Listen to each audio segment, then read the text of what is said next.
Plate ఫిరాయించటం Chandrababu నాయుడికి వెనతో పెట్టిన విద్య. Visakha steel కార్మికులకు గతంలో ఎన్నికల్లో ఇచ్చిన హామీను పూర్తిగా తుంగలోకి దొక్కేస్తూ ఇప్పుడు విశాఖ కార్మికులపైనే ఆయన ఫైర్ అవుతున్నాడు. ఊరికే జీతాలు ఇస్తారా? ప్రతిసారి రాష్ట్రం నిధులు ఇస్తూ ఉంది, మనం పని చేయకుండానే వైట్ ఎలిఫెంట్ మాదిరి కూర్చోబెడతామా? మరి విశాఖ స్టీల్లోని ఎందుకు నష్టాలు వస్తూ ఉంది, మీరు పని చేస్తే ఎందుకు నష్టాలు వస్తాయి అని ఇప్పుడు ప్లేటు పూర్తిగా ఫిరాయించేసి విశాఖ స్టీల్ కార్మికులపైనే వాళ్ళదే తప్పు అన్నట్లు చంద్రబాబు నాయుడు ఆయన చేసే ఆరోపణలు ఇప్పుడు ఒక్కసారి వీడియో చూసిన తర్వాత మళ్ళీ మనం చర్చించుకుందాం.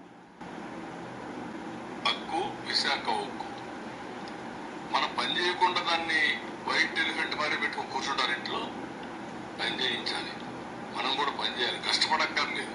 దాన్ని సిస్టమేటిక్గా రన్ చేసి ప్రొఫెషనల్గా రన్ చేస్తే అది వైబుల్ అవుతుంది ఆటోమేటిక్గా. కాబట్టి నువ్వు కూడా ఎంజాయ్ పైన ఏమి అన్సెటిల్మెంట్ ఉందంట్లో ఎవరు చెప్పారా? ఎవడు చెప్పాడు? బుద్ధి ఉండాలి. ఏం తీసుకోవాలి? ఏం తీసుకుంటారు?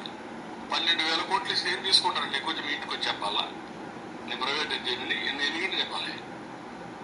తమాషాగా ఉంది. నీకు నేను కూడా చూస్తున్నాను, కొంతమందిని కావాలని ఏదో కలపెడతానే ఉండాలని కలపెడతా ఉంటారు. వాళ్ళకి ఏం పని లేదు. మొన్న ఇదే మరి నాకు అక్కడ ఒకటి జరిగింది.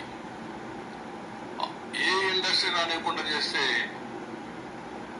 కెమికల్ ఫ్యాక్టరీలో పీడీ కింద పెట్టాక అన్ని సెట్ అయిపోయి ఎత్తిపోయి లోపలేస్తే ఇంక డిస్టర్బెన్సీ లేదు, అన్ని ఇండస్ట్రీస్ బాగున్నాయి, రాష్ట్రం కూడా బాగుంది. మీరు కూడా ఇవన్నీ గుర్తుపెట్టుకోవాలి. ఎవరు ఇప్పుడు ఇంతమంది వస్తున్నారా? ఎందుకు వస్తారు ఇక్కడికి? మీరు కూడా ప్రాక్టికల్గా అడగాలి.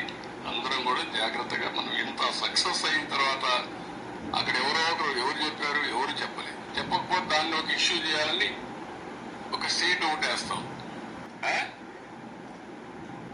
ఎక్కడుందా నీకు 12,000 కోట్లు పెడితే కనీసం నీకు కూడా చదువుకున్నాడు కదా, నీకు మామూలు వాడికి గుర్తే ఇదేంటి అంటే ఎవరైనా సరే మీ అందరూ అడుగుతున్న ఒకటే మాట, 12,000 కోట్లు పెట్టారా లేదా?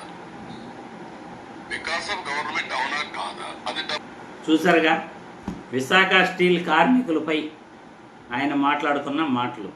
ఇదే మాటలు ఎన్నికల ముందు మాట్లాడుంటే కరెక్ట్గా సమాధానం చెప్పేవాళ్ళు రాష్ట్ర ప్రజలందరూ కూడా. కానీ ఎన్నికల ముందు ఈ మాటలు ఏమీ మాట్లాడాల చంద్రబాబు నాయుడు గారు. ఆడెక్కడో కార్మికులు ఇదేలాగా ప్రవర్తిస్తే పీడీ యాక్ట్ పెట్టారట, ఆ కార్మికులు సెట్ అయిపోయారట పీడీ యాక్ట్ పెట్టే లోపల.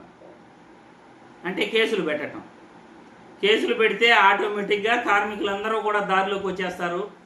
విశాఖ ఉక్కు కర్మాగారం మాత్రమే నష్టాల్లో ఉంది అని చంద్రబాబు నాయుడు వ్యాఖ్యలు చాలా చాలా బాధాకరమైన వార్తలు ఇవి. విశాఖ స్టీల్ ప్రైవేటీకరణ కాకుండా చూసుకోవాల్సిన బాధ్యత ఆంధ్రుల హక్కు అది.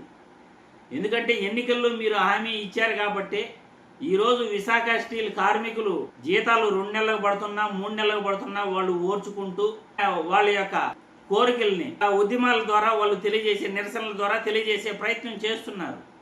అది వాళ్ళ హక్కు. అది వాళ్ళకి సక్రమంగా జీతాలు ఇవ్వాల్సిన బాధ్యత ప్రభుత్వానికి ఉంది. కానీ అలా కాకుండా ఆడ సమస్యలు పరిష్కరించుకుంటా మనం ఇష్టానుసారం మాట్లాడుతూ వాళ్ళని బెదిరించాలనే ప్రయత్నం చేయటం ఇది సమంజసం కాదు అని నేను ఈ వీడియో ద్వారా కూటమి ప్రభుత్వానికి, చంద్రబాబు నాయుడు గారికి తెలియజేస్తున్నాను.